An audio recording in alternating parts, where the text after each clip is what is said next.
बिस्मिल्लाहिर्रहमानिर्रहीम। नाज़रीन, मैं हकीम नासिर अली आप सबको खुशामदीद कहता हूँ काफ़िला इखलास में। नाज़रीन, इस सीरीज़ में हमारा आज का टॉपिक है चौकी क्या होती है, चौकी कैसे लगाई जाती है, चौकी का एक्चुअल मतलब क्या है और मुट क्या है, ज़र्ब क्या है, ज़र्ब कैसे लगाई जाती है और ज़र्ब होती क्या है असल में, हम इसके ऊपर बात करेंगे। तो आज का हमारा टॉपिक है चौकी और मुट चलाना क्या है। तो हम चौकी से शुरू करते हैं। चौकी देखिए एक हिंदी वर्ड है। चौकी का मतलब एक्चुअल में होता है स्टेज सजाना। फॉर एग्जांपल, अगर आप किसी को बुला रहे हैं किसी ऑर्गेनाइजेशन, किसी पार्टी के लिए, किसी काम के लिए, तो आप क्या करते हैं, उस बड़े शख्स के लिए एक स्टेज तैयार करते हैं। उनके साथ में बैठने के लिए कुछ अनाउंसर्स को भी आप अरेंज करते हैं, बहुत सारी चीज़ों को भी अरेंज करते हैं, एक स्टेज बनाना आपके चीफ गेस्ट के लिए। इसी तरह चौकी भी आपको स्क्रीन पे दिखाई दे रहे हैं, एक 3-4 किस्म के पेजेस आप देख लें। चौकी इसी को कहते हैं, किसी के लिए स्टेज को सजाना। अब हिंदू आइडियोलॉजी के अंदर क्या करते हैं, चौकी जो पुजारी जो होते हैं ना, जो मंदिरों में पूजा करते हैं या घर के अंदर जो पूजा वगैरह करते हैं अपने कुल देवता की, या फिर उनके घर के एक देवता होते हैं, गांव के एक देवता होते हैं, उनकी फैमिली के भी देवता होते हैं, तो अपने कुल देवता वगैरह की जो पूजा करते हैं या फिर किसी लक्ष्मी की पूजा करते हैं। आपने अक्सर दीपावली वगैरह में देखा होगा कि एक स्टेज टाइप लगा होता है, कपड़ा बिछाते हैं, उसके ऊपर कुछ नारियल, कुछ मिठाई वगैरह, ये सारी चीज़ें रखते हैं। तो ये घरों में चौकी लगती है, मंदिरों में भी चौकी लगती है, उस भगवान को उस चौकी पे बुलाते हैं, करते हैं। और आपने देखा होगा बहुत सारे तांत्रिक जादूगर लोग भी चौकी लगाते हैं। इसमें भी 2 टाइप के चौकियाँ लगती हैं। एक चौकी जो अमलियात की लाइन में लगती है, एक चौकी नेचुरली वो लोग अपनी देवी देवता की पूजा करने के लिए लगाते हैं, जिसमें उनको हाज़िरी भी होती है और वो सामने वाले से हम कलाम भी करते हैं हाज़िरी के बाद में। तो जो बैठने के लिए जो कपड़ा सजाते हैं और जो कपड़े के ऊपर वो जो बैठते हैं और जो सामने चीज़ें लगाते हैं, इन सबको चौकी कहा जाता है। हाज़िरी को बुलाने के लिए भी जो लगाते हैं उसको भी चौकी कहते हैं, चौकी लगाना कहते हैं। जो भी उनके ऊपर हाज़िरी आती है इसको भी चौकी कहते हैं। किसी देवी देवता की पर्टिकुलरली जब पूजा करते हैं तो उसकी भी वो चौकी लगाते हैं। किसी हमज़ाद को, फॉर एग्ज़ाम्पल कलवा को, कच्चा कलवा हो या कोई भी हमज़ाद हो या ब्राह्मी पिशाची हो, इन सबको बुलाने के लिए भी स्टेज चौकी लगाते हैं। तो फॉर एग्ज़ाम्पल अभी देखिए, हम हमज़ाद की चौकी के बारे में बात करते हैं। तो जब ये हमज़ाद को जगाते हैं ना, तो उस वक्त में क्या होता है, हमज़ाद के साथ में कुछ इनका मुआदा होता है। जब हम ऐसे करके बुलाएंगे, हम ये पढ़ेंगे, ये करेंगे, तो तुम आओगे। और फिर आने के बाद में वो कुछ अपनी शर्तें रखता है। वो कभी कोई होते हैं ख़तरनाक खबीस वग़ैरह, हमज़ाद वग़ैरह, जो कहते हैं हमें बलि चाहिए। कुछ तो इतने ख़तरनाक होते हैं वो इंसानों की भी बलि मांगते हैं, औरतों की, लड़की की, बच्चों की भी, ऐसे जो भी उनका माहदा हुआ हो, जो भी उनका कॉन्ट्रैक्ट हुआ हो। तो वो लोग क्या करते हैं, स्टेज लगाते हैं। जो भी उसके साथ में मुआदा हुआ है वो स्टेज लगा करके वो सारी चीज़ें वहाँ पर रखते हैं और उसको बुलाते हैं।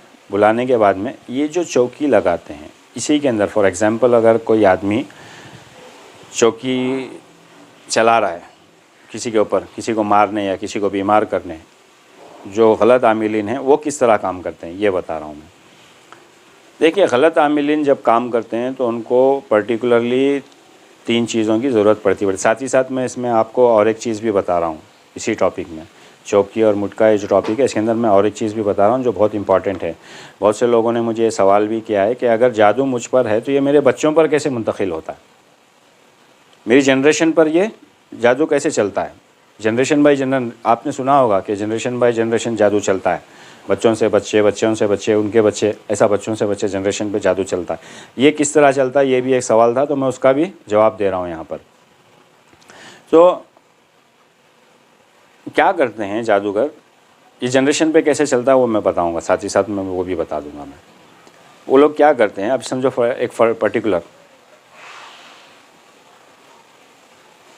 आदमी का बुरा करना है, तो वो लोग क्या करते हैं, उसके बाल, या तो फिर बाल चाहिए, या तो फिर नाखून चाहिए, या तो फिर उसका मैला कपड़ा। मैला कपड़े से मुराद है उसका पसीना उस कपड़े में लगा हुआ हो, जिसके लिए ज़्यादातर अक्सर और पेशतर ये लोग सॉक्स मांगते हैं, मोज़े जो होते हैं ना, जो पैर में जो पहनते हैं, मोज़े मांगते हैं, कहते हैं कि इससे बहुत पावरफुल काम होता है। तो ये लोग अक्सर और पेशतर मोज़े मांगते हैं।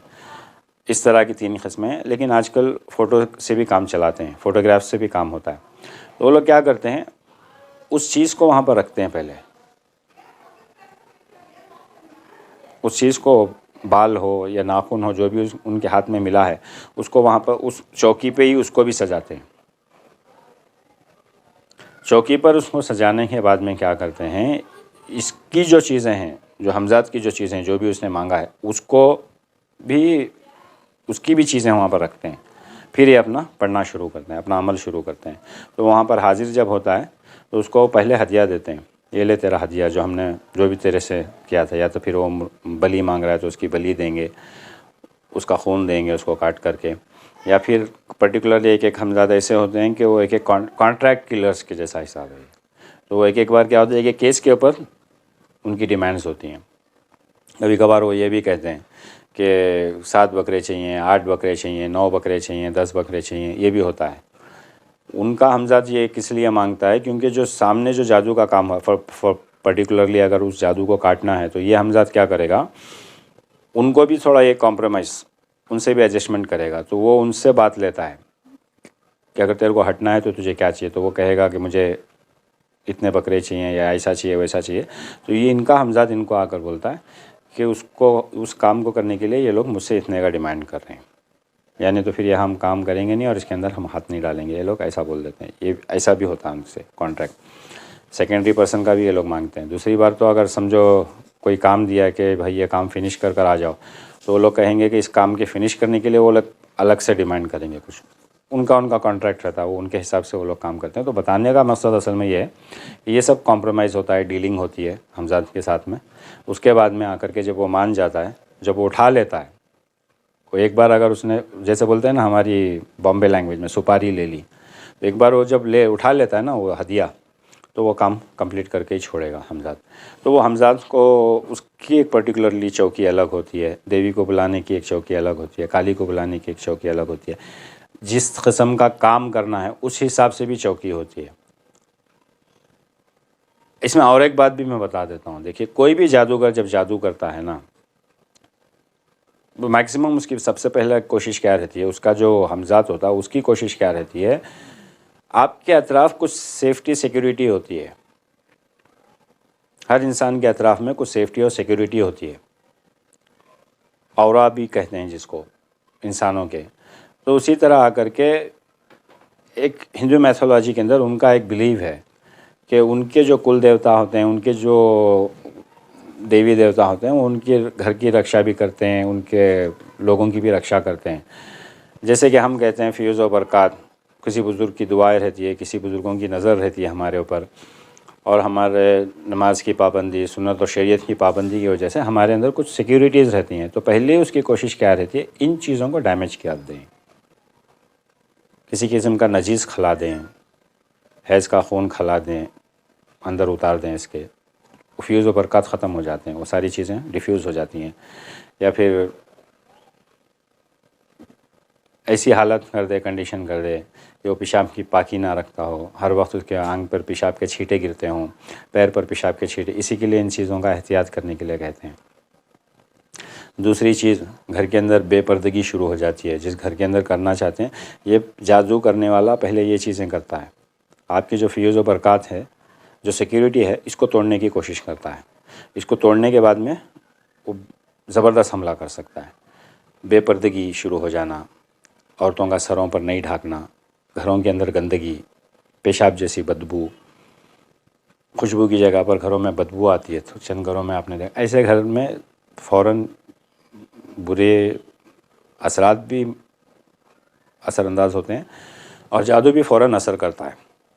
तो इन सब चीज़ों का एहतियात करें, हर वक्त वज़ू में रहा करें, देखें कि अपने खाने में और अपने हाथों में, जिस्मों में कहीं गंदी चीज़ ना लगे, कोई गंदा चीज़ों का असर हम पर ना पड़े। तो पहले जादूगर ये चीज़ करते हैं कि वो आपकी जो सिक्योरिटी सेफ्टी है ना, इसको तोड़ते हैं। एक इसको तोड़ने के लिए ख़ासकर क्या करते हैं, ये जो यहाँ पर चौकी लगाई जाती है ना, इसके अंदर ये कभी कभार आपने सुना भी होगा, आपने देखा भी होगा कि किसी के घर में आकर के खून, दीवार के ऊपर खून के छींटे होते हैं, घरों में खून के छींटे होते हैं। तो ये खून के छींटों से उस जगह को नजीस करते हैं। ये खून गंदा खून होता है, साफ़ खून नहीं होता। वैसे भी खून तो हमारे लिए नजीसी है, साथ ही साथ ये खून बहुत गंदा होता है। वो खून को वहाँ पर रखते हैं, कहते हैं कि पहले इसके छींटे मारो घर पर। तो वो ये हमज़ात जो होते हैं, जिन्नात जो होते हैं, जिसका भी ये चौकी लगाए हुए हैं, वो ये पहले उसको मार करके आपकी सिक्योरिटी को तोड़ते हैं, डैमेज करते हैं, इनके आने का रास्ता आसान करते हैं। उसके बाद में आकर के काम बताया जाता है और काम करते हैं। तो वो चीज़ें भी चौकी में रखी जाती हैं जो वहाँ पर यूटिलाइज़ करना है। ये मेथड, ये आइडिया जो जादूगर रहता है, आमिल रहता है, वो देता है। तो ये हो गया चौकी। मुठ चलाना क्या है? मुठ चलाने के लिए पहले तो इसके अंदर से आमिलीन को उस फ़न में महारत हासिल करते हैं। महारत हासिल करके उसमें का एक तरीक़ा मैं आपको बता देता हूँ। ये जो अक्सर जो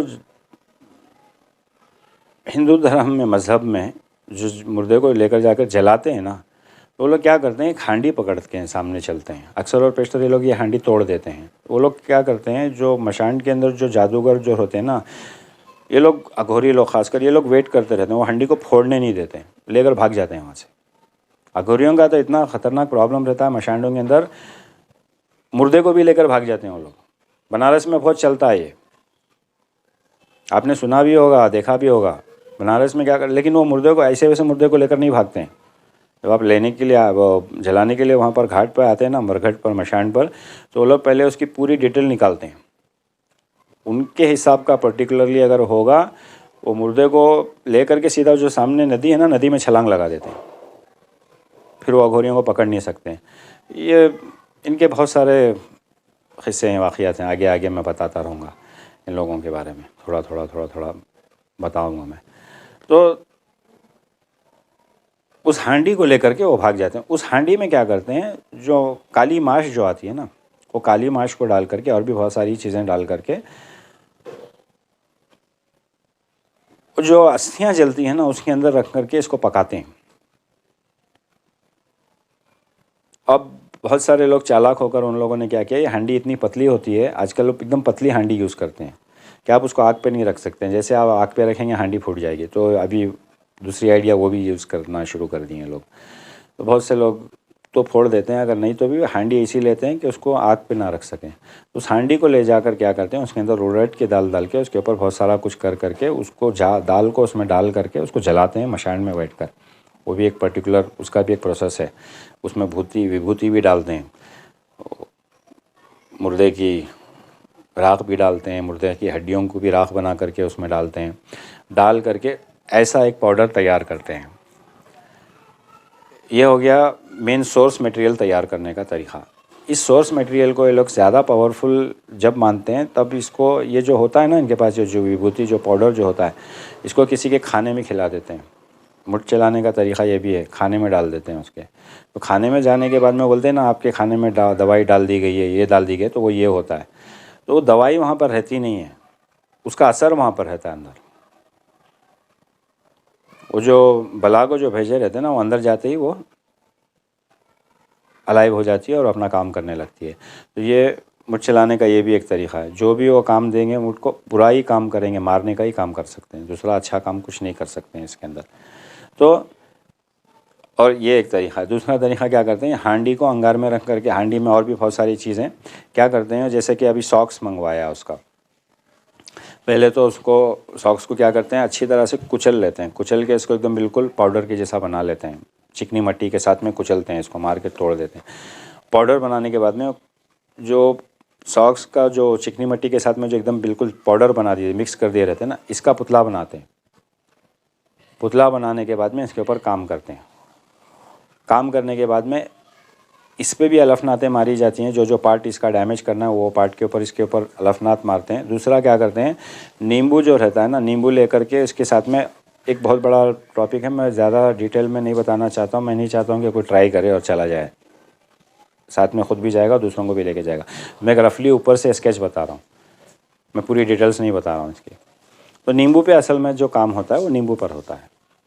नींबू पर जो सुई चुबाते हैं, अलफनात नहीं लेते हैं, सुई लेते हैं, लंबी वाली बारीक वाली सुई, उसको जिस हिसाब से डैमेज करना है, जिस हिसाब से उसको मारना है, उतनी अंदर वो सुई को घुमाएंगे। अगर सुई को सीधा डायरेक्ट आर पार कर दिया ना, तो वह सामने जिसके ऊपर चला रहा है ना वो मर जाएगा।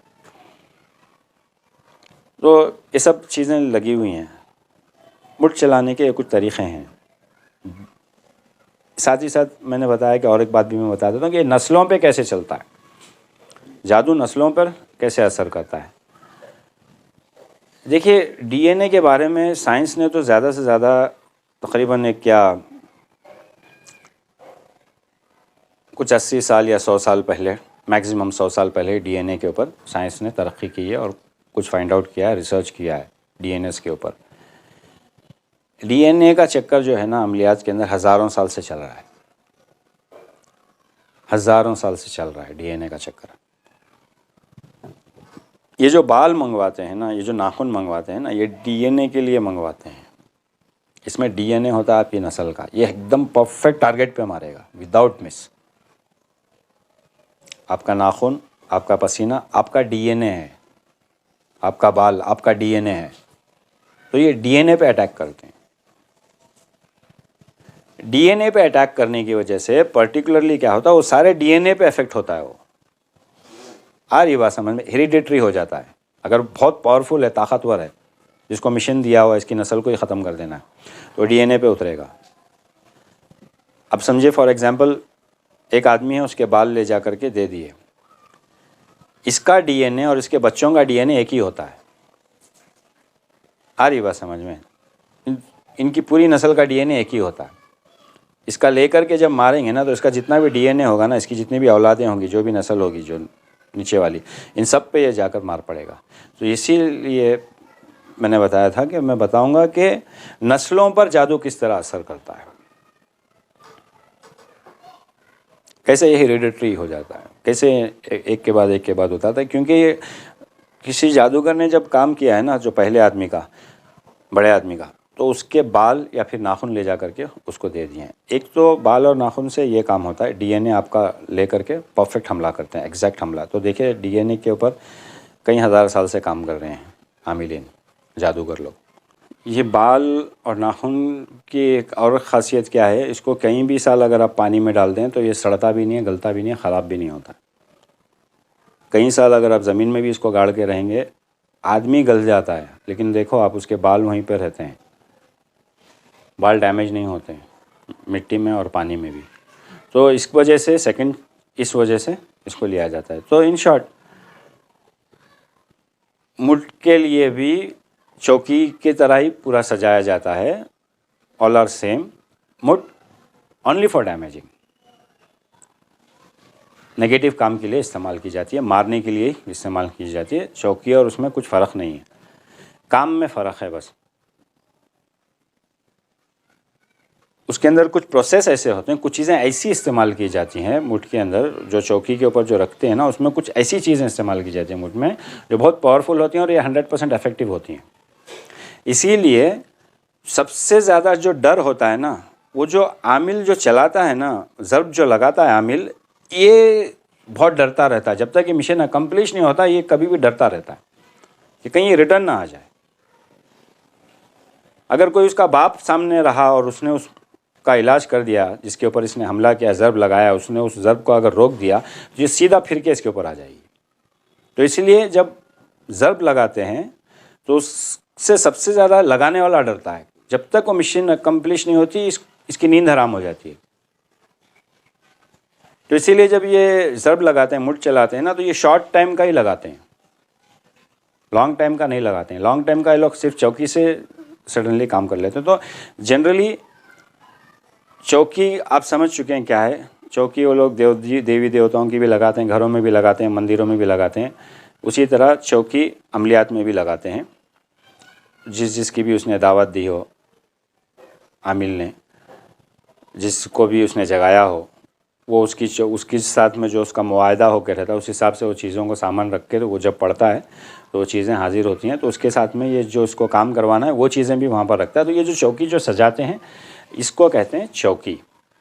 चौकी चलाना, चौकी चला दिया। अभी किसी आदमी चौकी को उसने सजाया और उस आदमी के बाल और नाखून वगैरह कुछ रखे उसके ऊपर, और वो किस टाइप का काम देना है, सुपारी दे दी उसने अपने हमजाद को, तो इसको कहते हैं, जो माफिया लैंग्वेज में कहते हैं सुपारी देना।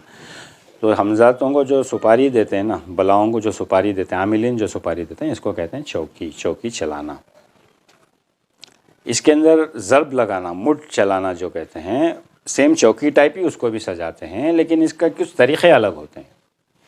इसमें से सबसे ख़तरनाक, मुठ के अंदर सबसे ख़तरनाक होता है दो तरीक़ा। दोनों तरीक़े में हांडी इस्तेमाल होती है। एक में आकर के हांडी को वो सारी चीज़ें डाल करके, वो पूरा काम करके, चौकी सजा करके, फिर क्या करते हैं, उस हांडी को पूरा आटा लगा करके पैक करके उसको अंगार में जलाते हैं। तकरीबन 1 घंटा 2 घंटे जलाते हैं। जलाने के बाद में इसको पानी में छोड़ देते हैं। इस हांडी से बचना, इस मुठ से, इस ज़ब से बचना बहुत मुश्किल है, करीब करीब नामुमकिन के हिसाब में काम करते हैं। फिर भी अल्लाह आलम, अल्लाह तो इससे बड़े बड़े चीज़ों को रखा हुआ है, वलियों को भी रखा हुआ है। और कुछ वज़ाइफ ऐसे भी हैं जो मैं इंशाल्लाह आपको आगे चल के देने वाला हूँ, जो इन सब के बाप हैं। ये एक ख़तरनाक होती है। दूसरी होती है हांडी उड़ाना। मशान में बैठकर रियाज़त कर करके, आप गूगल करके देख लें, आपको मिल जाएगा बहुत सारा। और ये हकीकत में कुछ लोगों ने देखा भी है, और आज भी हैं, बहुत कम जगह पर हैं हांडी उड़ाने वाले, लेकिन वो अभी काम नहीं करते हैं। जैसे कि मैंने बताया ना, इसमें जान का धोखा बहुत रहता है, आमिल की जान का धोखा बहुत रहता है। तो वो क्या करते हैं, कुछ पढ़ते करते हैं और वो हांडी को उड़ाते हैं, हवा में उड़ती है हांडी।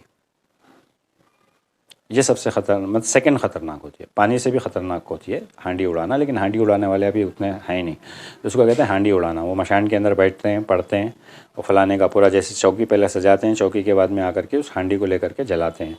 जलाने के बाद में क्या होता है, हांडी में अंदर से अंगार लग जाती है और हांडी फिर उड़ने लगती है हवा में। वो हमजाद लेकर उड़ता है उसको। तो इसको कहते हैं हांडी उड़ाना। ये भी नेगेटिव काम के लिए, मारने के लिए इस्तेमाल किया जाता है, मारन के काम में ही इस्तेमाल किया जाता है। तो आप समझ गए चौकी क्या है, ज़र्ब क्या है, मुठ क्या है, हांडी उड़ाना क्या है, और जनरेशन्स पे, नस्लों पर जादू किस तरह असर करता है, आपने ये भी जाना इस वीडियो में। अगर इसके मुतालिक कोई भी डाउट हो, अगर आप कुछ पूछना चाहते हैं, तो आप मुझे कमेंट्स में या व्हाट्सएप में बता दें। इंशाअल्लाह मैं आपके सवाल के जवाब देने की कोशिश करूँगा। अगर आप पहली बार हमारे इस चैनल पर आए हैं तो प्लीज़ हमारे वीडियो को लाइक करें, शेयर करें और ज़्यादा से ज़्यादा लोगों तक पहुंचाने की कोशिश करें। हमारा बस एक ही मकसद है कि आसान ज़बान में आसानी से हर एक तक इल्म को फैलाया जाए, ताकि लोग अपने आप को पहचानें, अपनी इस्तदराजी क़ुव्वतों को पहचानें और इसको इस्तेमाल करें खिदमत खल्क़ में। अपनी दुआओं में मुझे याद रखें और इजाज़त दें। इंशाअल्लाह फिर मिलते हैं अगली वीडियो में। अस्सलाम वालेकुम व रहमतुल्लाहि व बरकातहू।